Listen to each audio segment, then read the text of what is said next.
தாவரங்களைப் பற்றி படிப்பது தாவரவியல். தாவரங்கள் பல வகைப்படும். தாவரங்களில் முக்கியமான மரம், செடி, கொடி, மரம், படர் செடிகள், படரா செடிகள், மூங்கில் தாவரங்கள், மூலிகா தாவரங்கள், ஜிம்னோஸ்போர்ம்கள், டெரிடோபைட்கள் மற்றும் தாவர கலைச்சொற்கள்.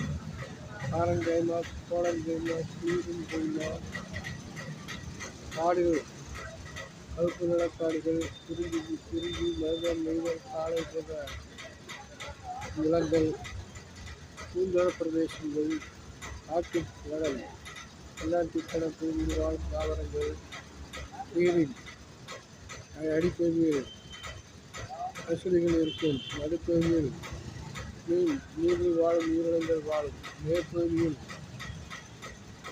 ஆக்சிஜன் மற்றும் பெரிய விலங்குகள் வாழும். ஆகவே தாவரங்களை படித்து நாம் முன்னேற அனைவரும் பாடுபடுவோம். நன்றி. தேங்க்யூ.